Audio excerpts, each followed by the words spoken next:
Hi, everyone. First things first, I'm really excited to have you guys on the first day when you guys aren't that tired, unless you were out a little too late last night. If you are, then yeah, that happens too. But thank you for coming to my session. Today I'm going to be showing you some really cool social tricks, some things I do within my own marketing campaigns. And first, I guess, let me just introduce myself a little bit further. My name's Justin Rondeau. I'm the director of marketing at TemplateZone. We're a Cambridge-based software company for business productivity tools. I run really the whole shebang. Like I am the marketing guy. So that's kind of my thing. Being in my age, of course, I love social media. And I'm just going to try and show you guys some things that can really kind of increase your leads and especially increase your leads, traffic, and then eventually convert some people into some real customers. All right, so also I apologize that I'm brooding over like this. I'm much more of a walker, and I have to stay here, so I'm sorry. Here we go. All right, so social media is more than just Facebook and Twitter. I mean, that's a pretty generic statement. Everybody knows that. But do you really know, like, what social media encompasses? You have different blogs and community boards. I mean, you have a company blog, anything like that. You have question and answer sites and forums. I mean, forums are really one of the oldest forms of social media, and these are really niched forms of social. And there are people that are working, people who know what they're talking about, and people who are generally intrigued by that topic itself. So if you're doing any sort of social media, like know what people are talking about in your industry and check out some forums. These people are die hard. All right, and so some other Q&A sites are sites like Quora. Quora is all user generation based content. So, I mean, you sign in, you get an account, people ask questions, and they get answers from people who are generally interested in that area. I cover a lot of topics on Quora within social media, from social media to, hotspots in Boston. So you can really answer any sorts of questions. LinkedIn has an answers section in there. You can check out, like, within your topic, what you'd want to see if you're into, like if you're doing any sort of social search or like different email marketing tactics. There's different forums, different groups that you can go into, and there's people that genuinely want feedback from their peers. So it's a really great way to build some social clout. Not the influencing tool clout. I'll talk about that a little bit later, but it's really a great way to build some really social standard for yourself and your brand. Yahoo Answers is really kind of the lowest common denominator. I just kind of threw that in there because I wanted three things. And then you also have news and bookmark aggregators. News and bookmark aggregators, they're a great way to really syndicate content. So you're working, like you hear, and you're going to hear this throughout this conference, throughout pretty much any marketing conference that exists, is content is king. And well, if you're making content and you're not sending it out anywhere, you're wasting your time. So you really want to start looking at different news and bookmark aggregators such as Delicious, Dig, Reddit, and there's plenty of other ones out there. But it's just a great way to get your information out there. I mean, take a look at this. These are all sorts of different types of social sites. Okay, we have social bookmarks. Woo! Well then. Maybe it's a filling. We have different like wikis, music, events, documents, social networks. Notice how Facebook is just in like one corner of what's considered social networking. It is vast. It's huge. It's enormous. So it's really, really, really easy to get lost. So keep that in mind, and you have to really target what you're doing. So this is the amount of time in the U.S. that people spend online on Facebook. The numbers might be kind of hard to see, but that big line that's growing exponentially, that's Facebook time spent online. We'll see you have the dotted line at the top. That's by Yahoo Sites, and that's just kind of dipping off. Big surprise.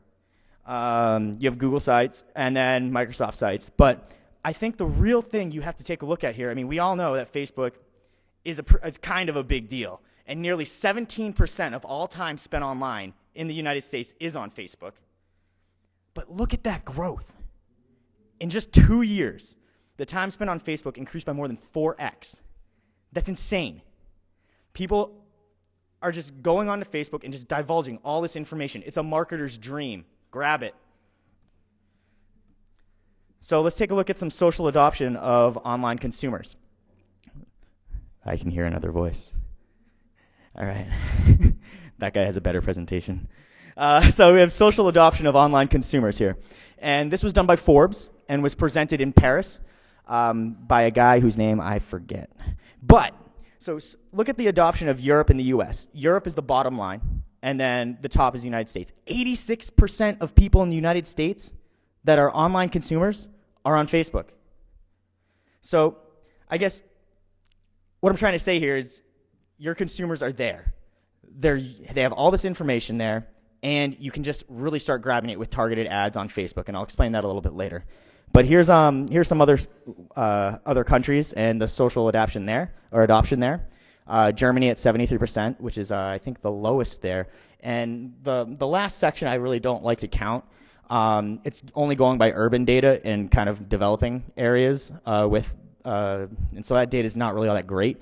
But it does show that people all over the world are adopting different types of social media, specifically Facebook in general.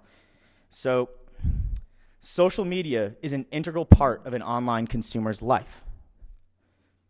And if you're not on social media with your marketing efforts, with maybe your website or your blog or anything like that, or marketing with the ads, you're really missing out on a huge targeted audience.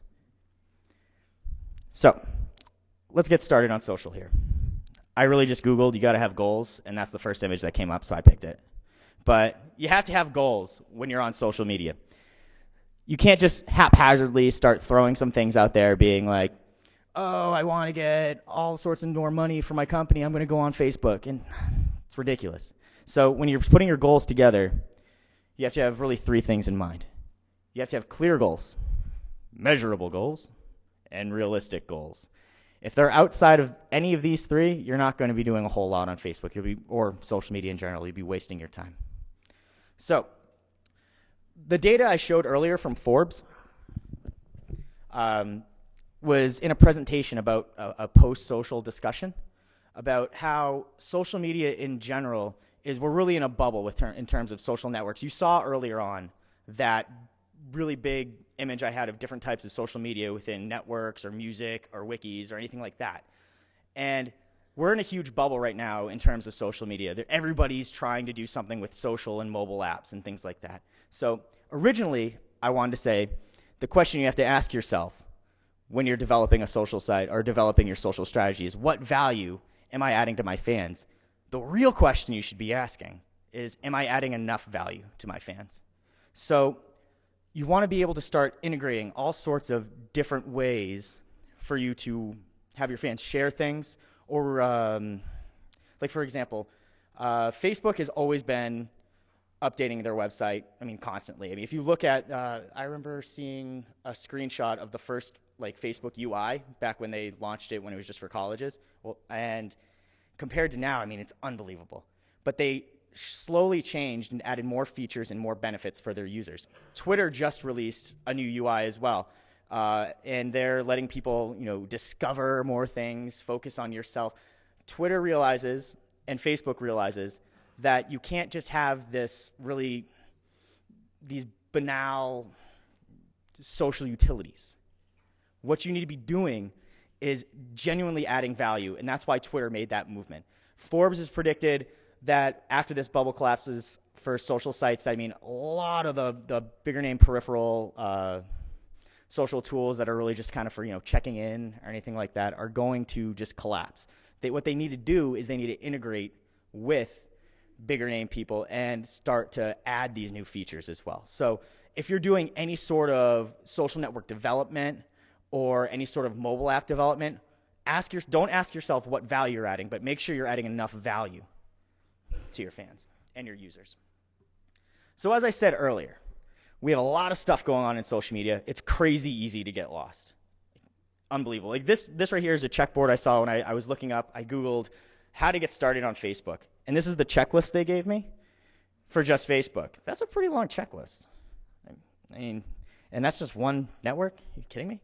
So, you can get a Facebook vanity URL, design a custom Facebook page, buy Facebook advertising, reward referrals, etc., etc. It can go on for a long time. So here's my piece of advice to you. Don't spread yourself too thin. Okay? There are so many social networks out there. You need to identify which one works for you and then just really own it. So think divide and conquer when you think social media. Right now, I mean, I'll say it right now. My company doesn't do half as what it should be doing on Twitter.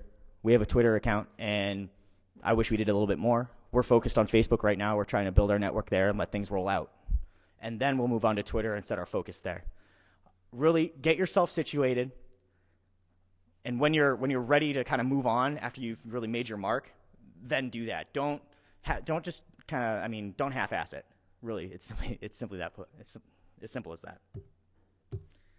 So let's start identifying different social media network traits and see where it works for you.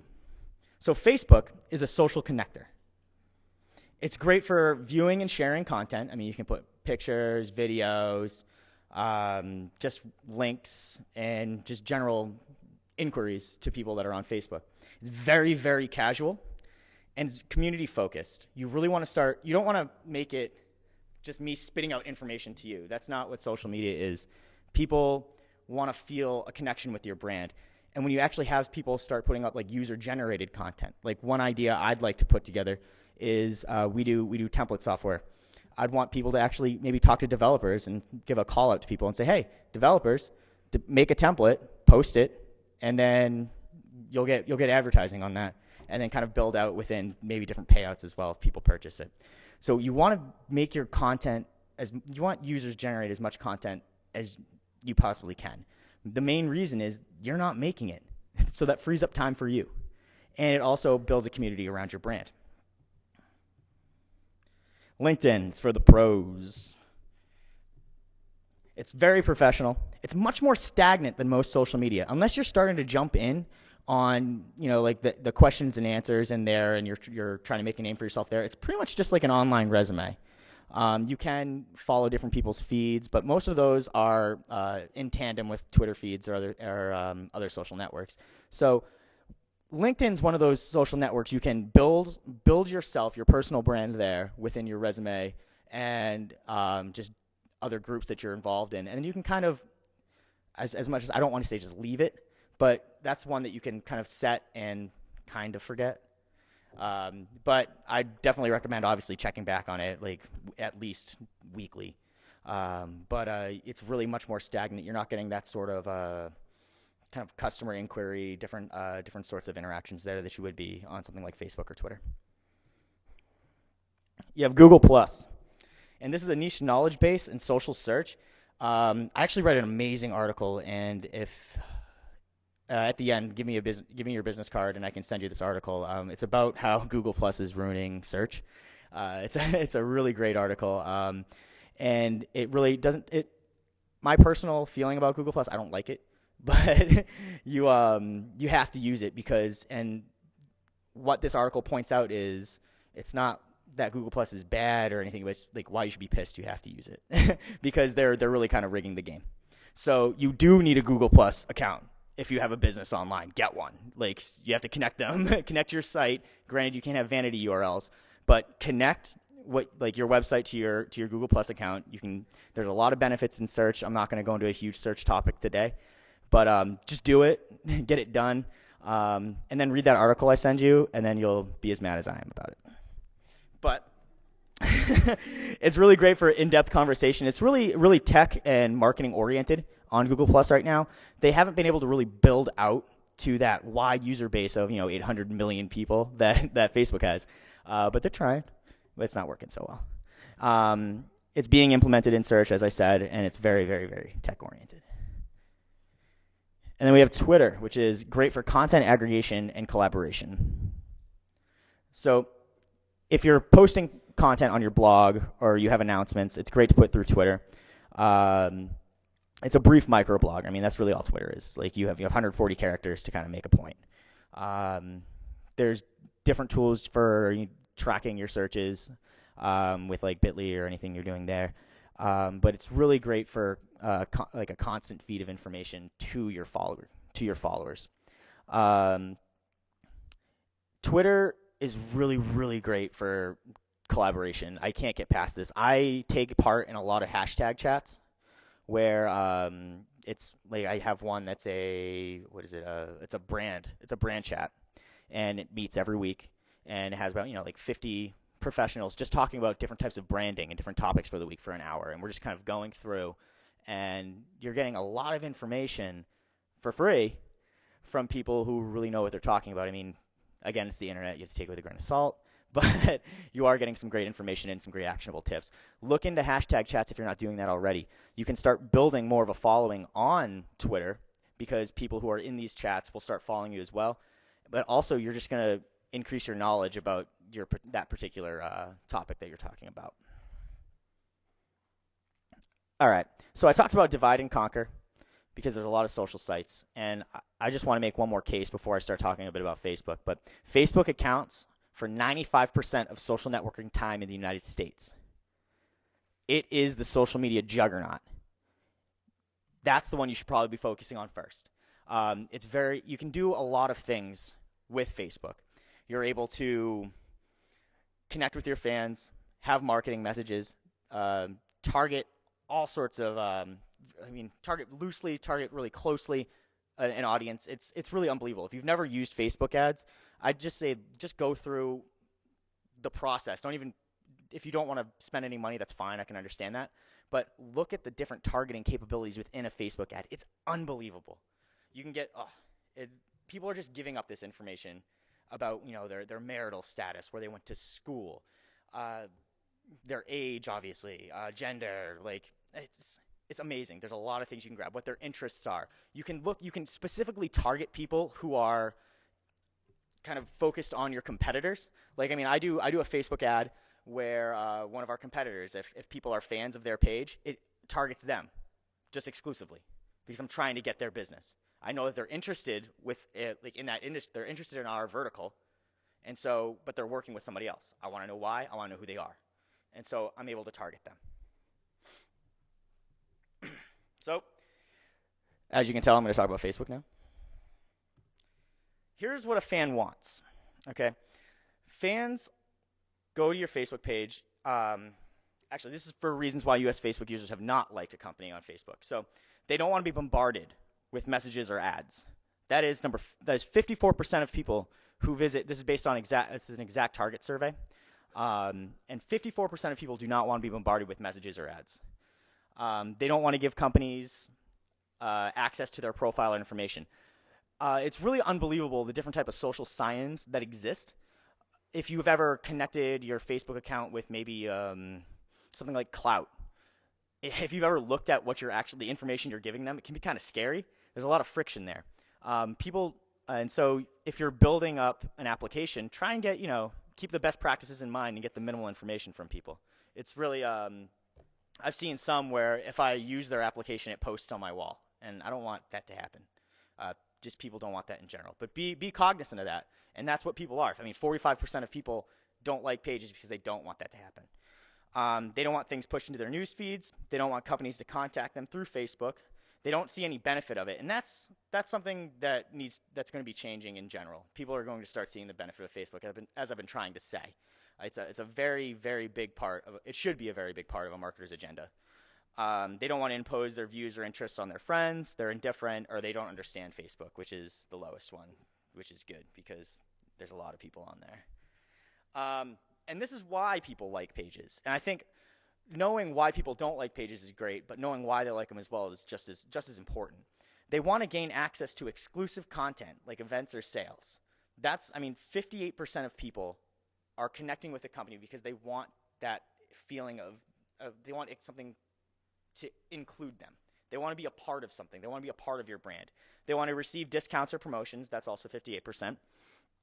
They'd like to receive updates about the company, person, or organization in their newsfeed. They want to share it with their friends or their coworkers. And I like at the bottom the do not expect anything to happen. I think that's a nice little touch. So this is what fans see when it's on a newsfeed. All right, so I can't remember where I grabbed this study from. I can let anybody know if they'd want me to pull it up for them. I know one of them was done by Mashable, but this one I don't particularly remember. But this is a heat map. If anybody's not familiar with heat maps, it's looking where it's just looking where the eye is going on pages. I mean, you'll see this a lot within landing page creation and things like that. If you didn't see Tim Ash today, he talks a lot about that. He's kind of the guy to go to on those things. And so red means that's where the eye is the most. Green means that's where it is the least. And then white, where there's nothing, is no one's looking there. All right. So this was the study by Mashable. And I thought that there were a lot of variables in the study, and I'll talk about that in a second. But this is the visual attention level of a person on a Facebook page, a company's brand page. They're seeing the logo. The biggest heat map area is within the photo viewer and on the first post. Obviously on the first post, because that's the latest information from the company. The photo viewer, people like pictures. It's that simple. Look, this is the opacity map, where you can see what they see in this case, rather than getting it covered. And this is another page. This was done. This is a Victoria's Secret page, and you can see where the heat map is there. It's very focused, but still, you're getting a lot of information. Other than that profile picture, you're getting a lot of attention in the photo viewer as well as the first post.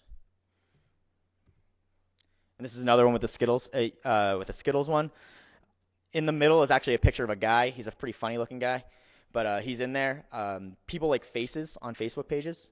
So if you're kind of say if you're like a one-man operation and you want people, like you're branding yourself, put yourself in that picture, or put a marketing professional in that picture. People like to see people. They feel connected. All right, so these are the variables in that eye study. You're landing on the page's wall, which presupposes a connection to that brand already. So in best practices, whenever you create a Facebook page, you want people to hit a default landing page. That's best practice across the net anywhere. So when they hit your they want to have a call to action, like us for whatever. But in these cases, people are landing on the wall. And since they're landing on the wall, that presupposes that they're already connected to the brand, which means their eyes are kind of trained to go wherever they're supposed to go on Facebook. They're major brands. So there was one case of Coca-Cola where nobody was paying attention to their profile picture, and because their profile picture was the bottle. But that is such a standard image. The Coca-Cola bottle is so ingrained in our brains in America that we're not going to spend a lot of time looking at it. We know what it looks like. We know what it is. We understand the brand. They're regarding the pages as static. Victoria's Secret, they update their page constantly. Why I know this? They're nice profile pictures. But the eye's very good at recognizing change. And so people who go to a Victoria's Secret page regularly would be ready to look at that profile image because it changes so constantly. And the girls really look great. But I guess the point I'm trying to get across here is designs are critical on Facebook.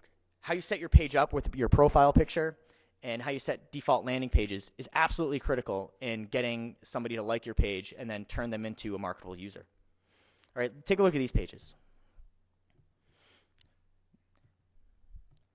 See right here, this isn't Red Bull's page anymore, but it's my favorite one because I really like how their arrows just really pop up to the like button. And as a note, the like button isn't static. It changes based on the size of your brand's name. So if you're going to do a design like that, keep that in mind.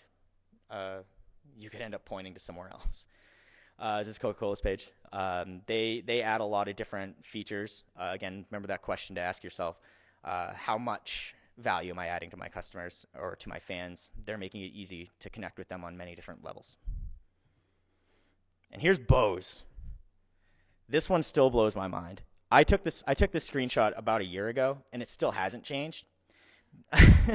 It's just a text image. They don't even have a default tab. You kind of land on you land on their wall. It's really confusing for anybody who's searching for you. Lucky for Bose, they're an established brand, and based on their demographic, I mean, I guess they don't need to have some crazy stuff. I mean, they generally hit a higher an older age demographic in general. But here's how you should craft your page. You want to have first on a default landing tab, it's 520 pixels. I actually still see pages that don't know that, and they're broken, too far out, it's cut off, it looks awful. Then your profile picture is 180 pixels by 540 pixels. This is huge real estate. Everybody sees your profile picture. So in this case, the landing tab is only seen by a new visitor. If you have a person who fans your page, they end up just going to your wall in general because they're connected with your brand now. But they always see your profile picture. Think of that as almost a banner ad. Give the latest information, anything you're doing, any promotions, anything like that.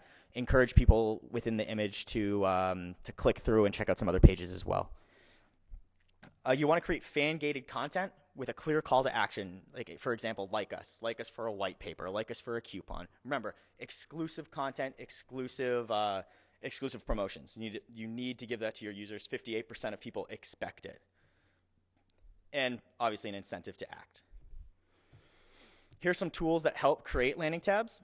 There's some free tools out there, and there was a post on about the static HTML tool. It really houses in terms of free tools. It's the most widely used one, but it really presupposes an HTML knowledge. So if you're good at coding, it's a great tool to use. You can post it really quickly. But the UI is kind of bad because you can't view it unless you're not an admin of a page. So you only see this. So it's not preferable for me. Then you have paid tools such as PageModo, Social Page Builder, ShortStack, TabSite, Wildfire, Leisure. Most of these ones all have free trials or they're free tools with limitation. They're definitely worth checking out if you aren't great at designing and you want a Facebook page. And here is my biggest issue with anybody on Facebook is that the wall is the worst landing page ever. It's just people talking, images of people you don't know, you don't see what the brand's doing. You can fix this really, really easily, and you just go into Edit Page, and in Manage Permissions, you'll see a Default Landing tab, and select the tab that you want people to land on. I still can't believe when I see kind of major brands that don't have a default landing tab, because if I'm searching for something like within either Google or within Facebook search, and I land on something I'm not quite sure of, I don't want to just hit their wall. I want to see something. I want to know what's going on. And again, people who visit your page expect certain things. Here's some way to increase traffic to your page. You have Facebook ads and Facebook sponsored stories. As I talked about a lot earlier on, that you can really target people very well with Facebook ads. So I definitely recommend taking a look at these.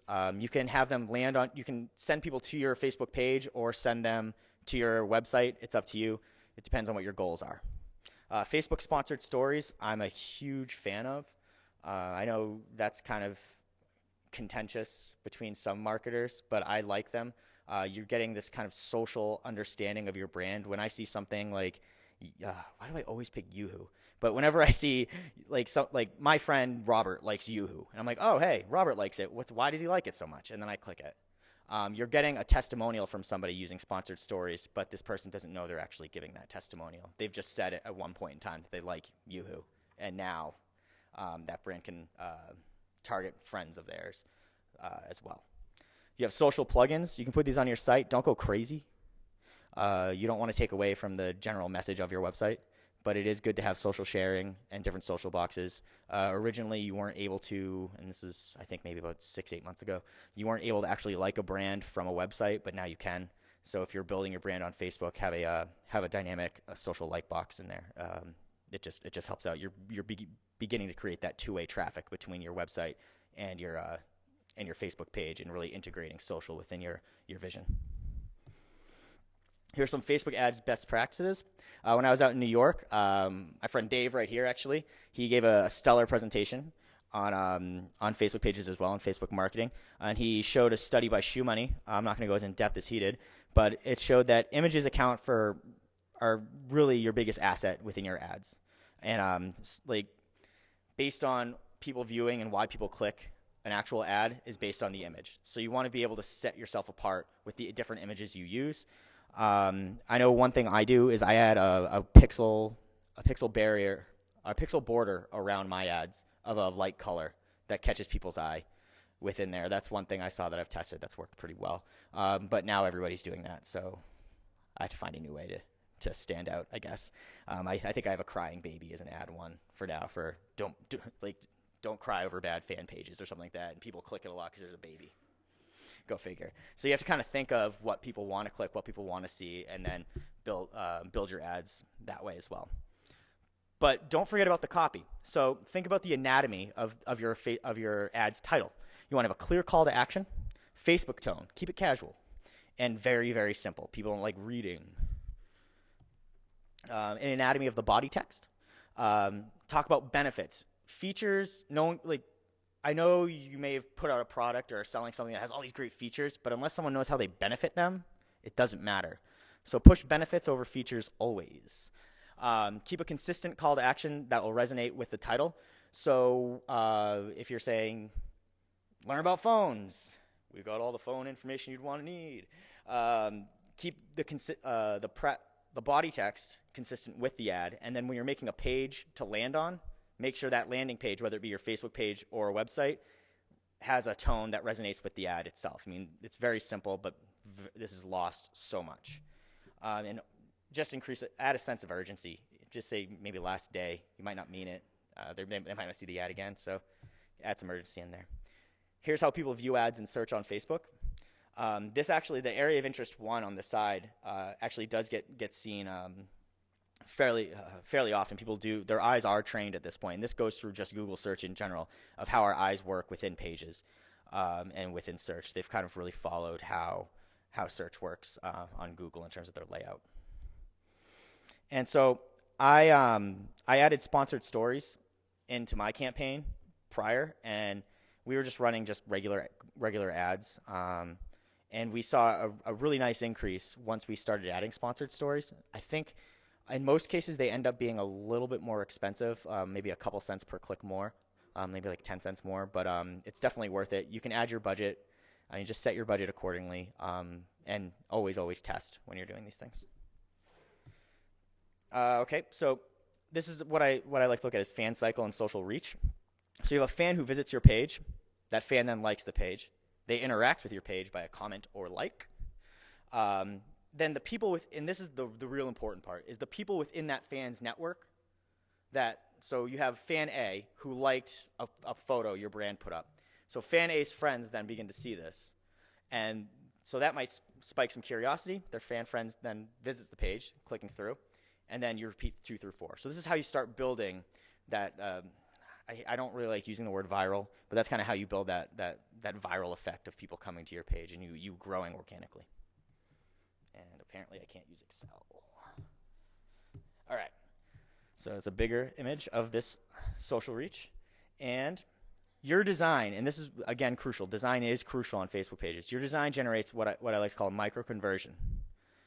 So Facebook is a lead generation tool. And if anybody's going to tell you otherwise, people are going to say you're going to make a lot of money off of your Facebook page like immediately and be able to like correspond it like within days. They're lying. It's a top funnel lead generation activity, and you should always look at it like that. So you're building these micro conversions by getting these likes, and so from there you want to turn these likes into marketable leads by adding different forms within your like gated content. So say for instance, if someone says like us to get a free white paper, a new design shows up after they click the like button, and then you have information within there that people can just click, fill in their information, like email address, name, keep it simple. You don't want too much friction, and then give them the white paper, but now you have their information. So you're turning these likes into actual names. And don't forget this, that 90% of people interact with a brand solely through status updates. So once somebody visits your page, they don't come back in a lot of cases. They just see you within the status updates that come through. So I have this great looking design. People click like, and now the only way that they're going to see anything I do on my page is through me posting new content. So again, content is king. Post often, but not too often. And I'll talk about that in a second. So you want to post, so when you're creating these pages, keep this in mind. You want to post light-gated content. So you add a lead generation form, as I said. This may be your only chance to get these users' email address or other information, so use it. You can do this through a lot of different services. If you're using maybe like Aweber or MailChimp, they have a lot of different form builders. I use Wufoo because I like the UI and it looks nice. Your edge rank, this is something often overlooked. Have you ever wondered to yourself like why you see some people's information in your status feed over others? It's because these people Facebook has used the EdgeRank algorithm to actually say that you're more closely connected to them, and so they'll show you their content more. And that still applies to Facebook brands. So increase your edge rank by posting fresh content. You want to have content has different weights on Facebook, and you want to mix it up. Don't just have text updates. Don't just have link updates. Have things like photos, videos, but don't just do photos after photos after photo after photo. That's going to get stale, and you need to mix. You just have to mix it up, and that's factored into the edge rank. There's a company called EdgeRank Checker. I talk about them later on in kind of a different thing of services. They'll tell you how you're doing within your EdgeRank on your page. Encourage discussion and interaction. Do you want some? If you're posting something and you want somebody to comment on it, or if you're saying, or you want them to like it, ask them to. Be like us to get like us if you're happy it's Friday. And those fluff posts actually really do help a lot. How EdgeRank works is as people begin to interact with your brand, you get a bump in how often your post will then show up subsequently. So those fluff posts that you see, and then I see them and I kind of scoff at them, or I did before, but they're very important within a marketer's tool on Facebook. You want to get people to start connecting to your brand in order to actually get seen. So it's a vicious cycle where in order to get seen, you have to be seen, but you have to start asking people if they want to see what you're showing, I guess. That's really backwards. And so another tip, I have comments help your edge rank much more than likes. So encourage discussion. A like itself has one weight versus what comments do, and Facebook likes comments better than likes. So you want to have content that, ask people a question. Facebook questions are okay. You used to get more of a bump in terms of your impression rate, which actually is different now, and I'll talk about that. So these are the key Facebook metrics that you need to keep in mind. You have people reached. This is private only, and when I say private, this is for the admin versus the general public. This was previously an impression count, and I wrote a blog post about this recently, where people who had this nice impression count that they liked seeing saw it get cut in like a quarter because of the people reached. People reached just looks at unique count. It's a unique count rather than multiple accounts. And that's really that simple. Engaged users, this is also private. Unlikes, this is again private, only for your administrators. People talking about this. This addition to public metrics really adds a whole new dynamic to how you work your page. I've seen some people who have these great like counts, but they obviously bought these like counts through some third party or whatever, because their people talking about this is at 1. They have like hundreds of like tens of thousands of people, but nobody's talking about it because they're not real people. This metric's very important, and it really starts to add a bit more transparency to a brand on Facebook. And then your like count, which is important. Your like count is important, but I generally regard it as a vanity metric. So here's some ways to measure your influence.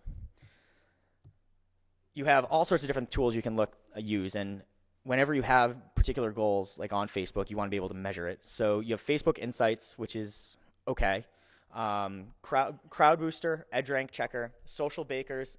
Social Bakers doesn't do, I think they only have a paid version for measuring influence, but they have some of the best statistics on Facebook, like bar none.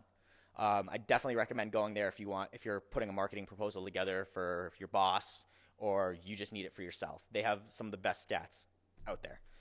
Like market penetration in different countries. It's great.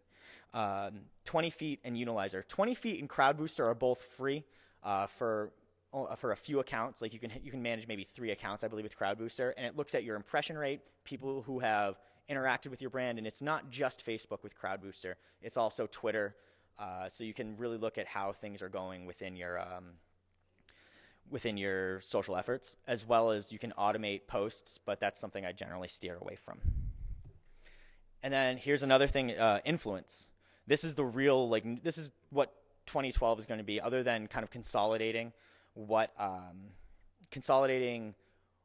these social networks to getting the most benefits, so the more bang for your buck, so to say.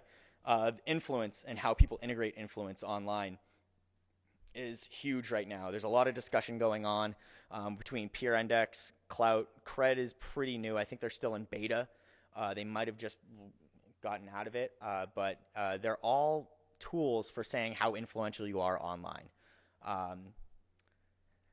whether they're not tried and true, it's more of a heuristic, but it's a really great way to look at maybe people who, on your Facebook page who kind of hold some bearing online. Like if if I didn't know who Robert Scoble was already, like I could see on his clout that he's like an 80 something, like he's celebrity status up there.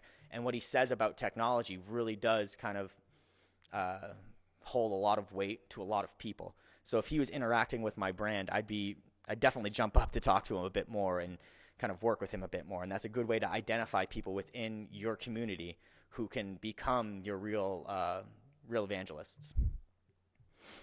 But never neglect a fan because they aren't considered an influencer. I think that that can go without stating it.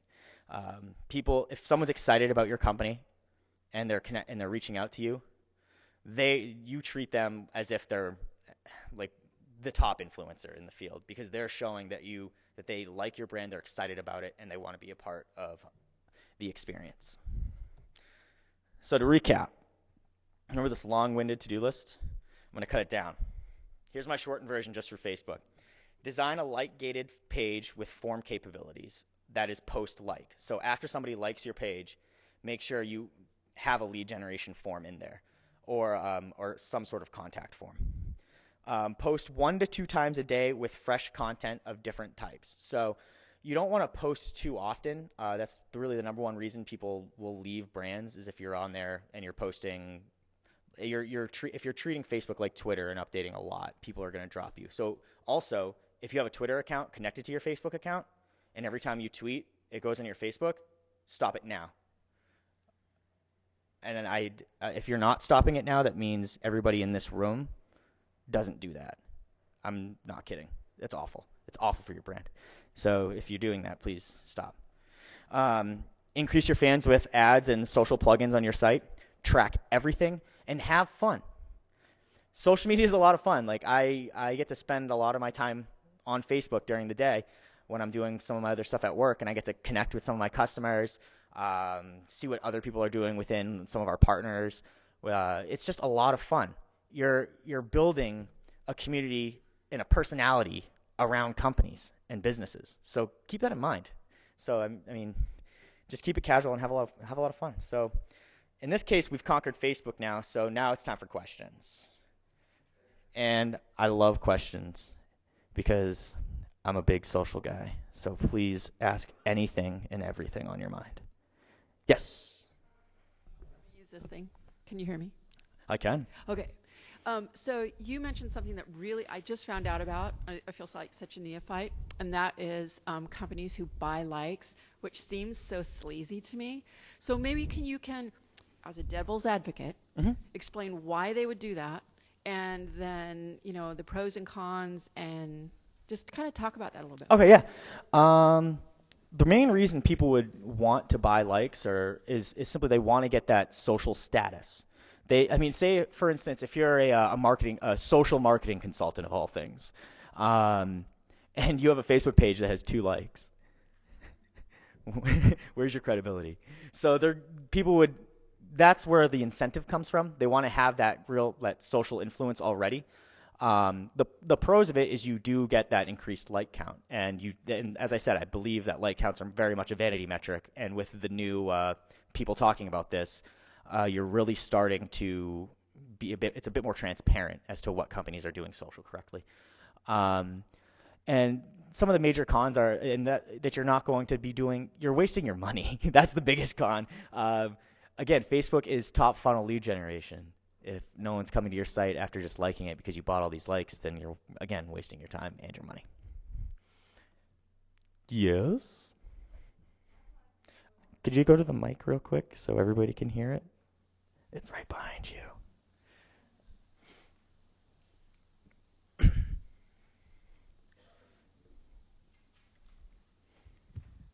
Can you talk a little bit more about Heatmaps? Yes. And where do we get? Is there software where we can? Yeah, there is some companies that'll do that. It's with software, and there's other ones that will do actual testing. I know, what is it? Site Tuners. I talked about Tim Ash earlier today. Site Tuners has a heat map tool the name is escaping me right now, but if you go to Site Tuners, you can find Attention Wizard is what it's called. And they do have, oh, there it is. Someone just put up a nice little pamphlet. Yeah, Attention Wizard is really, really nice. It's based on an algorithm, not an actual, like, so they had the data obviously to prove it, but there's other services that'll be a lot, much more money to do actual testing for you. I've seen some, and watching those user usability tests is unbelievable to see people, because you think your website or your tab is perfect, and then you see people who don't really understand it at all, and it's not that great. So I definitely say take a look at Attention Wizard, and heat maps are great because it's showing the user experience. So if they're used more or less on websites, not so much on Facebook pages. That's why it was pretty interesting to see Mashable put out a study on it. Their study, again, had a bunch of different variables and also was pretty limited. So they drew a lot of conclusions that are really too soon. But it's definitely interesting to see how people look at your page, and knowing what your customer sees and seeing through their eyes versus yours is always a good thing for you, because you get so like, I'm so used to seeing my high impact designer website that every day I look at it, I'm always like critiquing it, or I'm just kind of used to it, and I think everything just comes so naturally to users. And then I get a call from somebody, and they're like, "I can't figure out how to sign in," and I'm like, "It's right there." But if they can't find it, is it my fault or is it their fault? In most cases, it's my fault. So using something like Attention Wizard would help you out for sure. Any more questions? Yes. Okay, so let's say you're an expert in two topics and you want to be a publisher, information marketer. It's really easy to set up different landing pages and sites to do that. When they come there, they just see you and that product. Mm-hmm. But when then going to Facebook, they may land on your page, or do you set up separate Facebook accounts? And how do you have two different messages when people are really kind of looking for you and they found you on Facebook, yet you may be talking about one topic and they don't know you as the expert on that one. They know you as an expert on this other one. Does that make sense? Yeah, I guess two things I need to clear up. Is this just through like Facebook search, like organically, or would it just be like, I guess, how are they hitting your page? If they're, in most cases, what you're going to want to do is you want to have a consistent,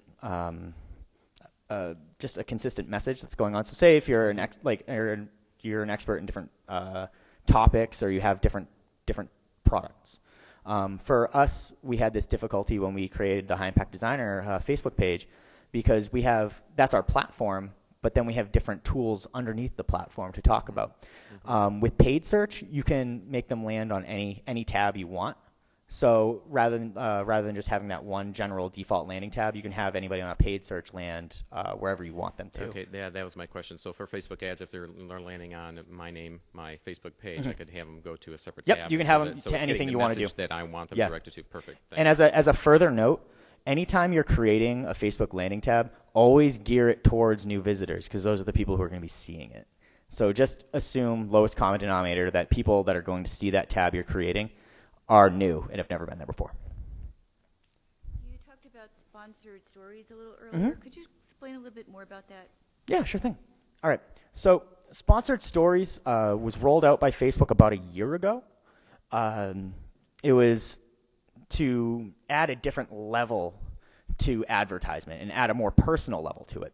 So what a sponsored story is in the advertisement area, you know, like on Facebook, if you're familiar with it, you'll see at the top, so-and-so likes this brand. So, and then it recognizes, obviously on your Facebook account, so I guess the easy way to explain this, sponsored stories will recognize the user, like on Facebook, and then if one of their friends is connected to a brand, like they like the brand, and that brand is purchasing sponsored stories, then that sponsored story will be served to that person's friend. So in general, so what you're doing is you're getting a testimonial from someone you trust. So say my mom. My mom likes I don't know, knitting. What's a knitting company? Can somebody call out a company for me for something my mom would like? What? Caron. So is that it? Is that all right? So my mom likes that, and I'm connected to my mom. Actually, I'm not, but in this case, I am. I'm connected to my mom on Facebook, and then I see Margaret Bagley likes Caron. And I'm like, what is that? It's Christmas time. I need to find something she likes. I'm more inclined to click it because it's something she's interested in. And then furthermore, say for maybe not even if that's not even my intention is to like buy a present for somebody. If I see something like a friend of mine who's really like their opinion I trust, and I see that they like a brand of clothes or sunglasses or anything like that, I'm more likely to click on that because I'm getting that testimonial from somebody that I do trust. And I have 5 minutes left, which means that's 5 minutes of questions. Who's next? I think either she's leaving or she's walking up to the microphone. Awesome. How do you see timeline affecting your frequency of posting on Facebook? All right. So that's a packed question. So timeline was released. They did it a beta release originally, I think months ago, and then now it's for everybody now. And in terms of on the marketing side of things, I'm not seeing a huge difference. One of the bigger changes was with the ticker. So when they added the ticker, they added a more constant feed that isn't based off of EdgeRank. That's in your top right hand or your right hand side. You can make it smaller based on your chat settings. Oops, that's over. And so that isn't based on EdgeRank. That's just based on like time and frequency. With timeline, that's not the default for where people are looking for information right now. It's more or less it's kind of the about me page. And so I don't see that having a huge effect marketing wise until, and it's really not a question of are they, but when they implement something similar to business pages. Oh yeah, so sorry. I kind of jumped the gun there again. So Facebook Timeline is a new user. It's a new look. Facebook got a makeover, and it has an image at the top, like it's a larger image with kind of the accounts of everything you've ever done on Facebook for forever. So like when I joined back in 2005, I think. Yeah. It has everything I've done. People I've connected with, what days, when I put pictures up, different things like that. It's really a scrapbook of your life. So that's why, since that's really the focus of it, I don't see it being a huge thing marketing right now. But they are putting, there are ads there as well. But I think I actually want to look up the stats on this of how long people spend on Facebook Timeline. I don't think it's that much, except for the first day. All right, I have time for one more. And I know you wanted to do one, so if you just get to that microphone again, that'd be great.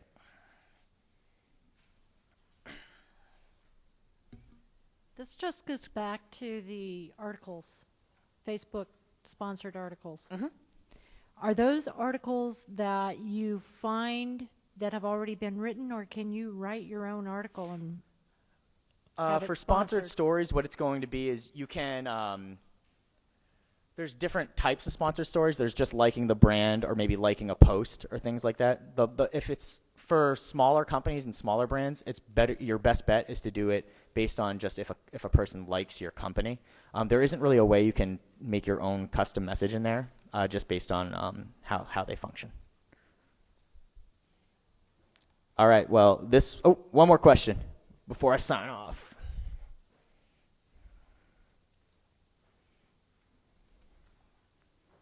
Sorry, what's your opinions around a Facebook fan page having an e-commerce section? Currently, I'm not for it. I think eventually we can get there, but when I'm on Facebook, I don't have my credit card out. I'm really just trying to see what stupid stuff I did over the weekend. Like if I'm going there for fun, it's really a casual, more fun area. But I think that people are talking about F-commerce, like for Facebook commerce. But I think that it's going to grow more this year into next year. That's just my own feeling. Looking forward to it. Right. Thank you. And I just want to thank everybody for coming. You guys are great. Great questions. Also, I'm running a webinar series, I think starting mid-month, doing live fan page reviews. So if you have a Facebook page and you want it reviewed, give me your business card. I have 25 spots still open, and I will add the first 25 people who give me their business card to that live page review. and you can be a part of the webinar, and it'll be a lot of fun. All right. Thank you so much for coming. Appreciate it.